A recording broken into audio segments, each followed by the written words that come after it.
Ruby was a 73-year-old widow living in Atlanta, Georgia. After her husband Earl passed away from a sudden heart attack, she was left alone in their paid-off ranch-style home in a quiet suburb.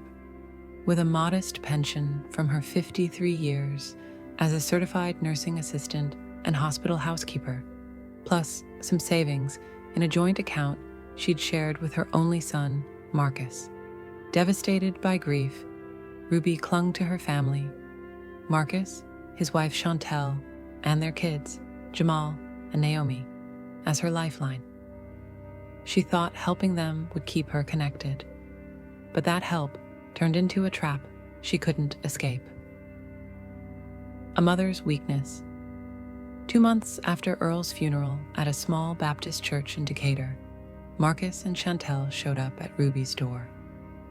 Marcus sat on the worn floral couch, took her hand, and said softly, "Mom, Naomi's turning 16. She's so sensitive right now. She needs a special party to make memories during this tough time. With Dad's funeral costs and the economy tanking, we can't swing it. Could you lend us $10,000? We'll pay it back in 6 months, I promise." Chantel nodded with her perfect smile. "It's just temporary, Ruby. You get it. You're the rock of this family." Ruby's heart melted. She'd scrimped her whole life, knowing the sting of poverty from her upbringing in rural Alabama. But as a grandmother, how could she say no? The next day, she wired the money from her Bank of America account. Naomi's Sweet 16 was at an upscale venue in Buckhead. Colored lights, chocolate fountain, DJ spinning hip-hop hits. Ruby sat at a back table, watching her granddaughter dance in a sparkly dress, feeling useful for the first time since Earl's death. They never repaid her.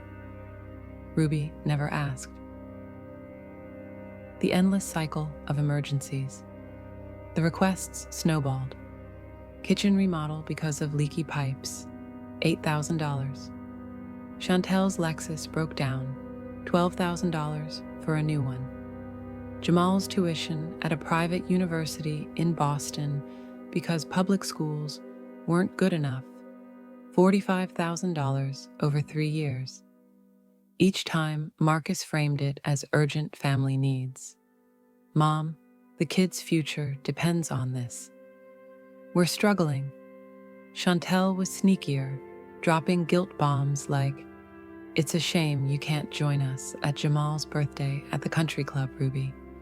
Those places can feel a bit stuffy for folks like us." Ruby stayed silent, swallowed by loneliness. Sundays, Marcus would visit with hugs and small talk. "Mom, you look tired. We're here for you." But every visit ended with an ask. She ignored red flags, a shiny new SUV in their driveway in Marietta. Marcus claimed it was borrowed. Instagram pics of a Bahamas weekend resort right after he whined about cash flow. Fear gripped her. If she stopped the money, they'd stop coming. She'd be that forgotten black grandma in an empty house, staring at faded photos of Earl. Over 8 years, the total drained $62,300. Small bleeds added up. $3,000 for Naomi's Europe class trip, $2,000 for a country club membership, $100 for a graduation dress, tutors, braces, a new roof. Ruby worked extra shifts at the hospital, her hands calloused from mopping floors, to keep funding their stability. Cracks in the facade. 6 months before the breaking point, Chantel hosted a fancy anniversary dinner for her parents, Chuck and Eleanor Holt, wealthy retirees from Alpharetta, at a steakhouse in Midtown. Ruby learned about it from a quick FaceTime with Naomi, who called her Grandpa and Nana Holt, but skipped Grandma Ruby. When Ruby called Marcus, he stammered, "It's intimate, Mom." Just Chantel's tight-knit family. Don't feel bad. She hung up, feeling invisible. 2 weeks later, Marcus arrived, looking grave. Layoffs at work, Mom. Chantel's stressed. Kids need a cushion. $20,000 loan.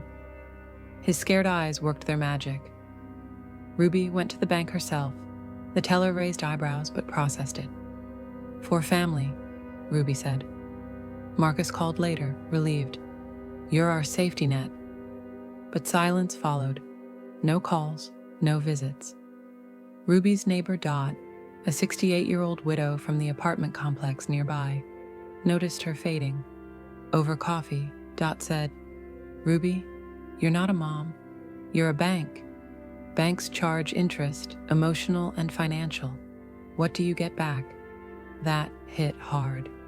For Jamal's 21st birthday, Ruby bought a leather wallet. But Marcus said, just friends this year, Mom. I'll deliver it.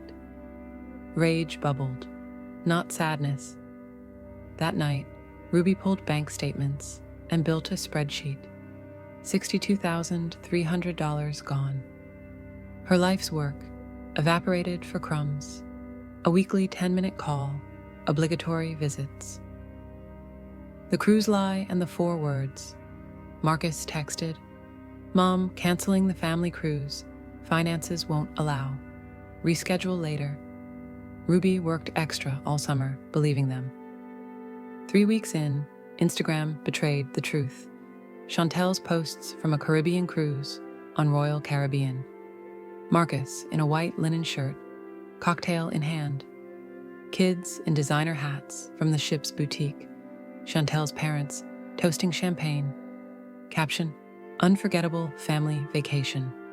Everyone but Ruby. Her chest tightened like a rusty knife. She stayed quiet, but something broke. 3 weeks later, Marcus texted at 7 a.m. Urgent. Need $6,000 for credit card issue. Payback next month. 8 years of this. Trembling, Ruby replied, ask your wife's family. 4 words. Freedom. Marcus called 17 times. She ignored. Chantel's long apology? Deleted. Ruby closed the joint account, canceled their cards, blocked transfers. For the first time, she breathed easy, no hand on her throat.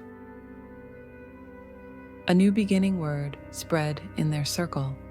Marcus showed up pleading, but Ruby stood firm. I've given enough. Build your own safety net. Dot dragged her to a senior book club at the community center. New friends, laughter. Ruby started a small garden, took a painting class, even planned a solo train trip to visit cousins in New Orleans. Her pension stayed hers, for her. The Holts? They could fund the luxuries now. Ruby wasn't an ATM anymore.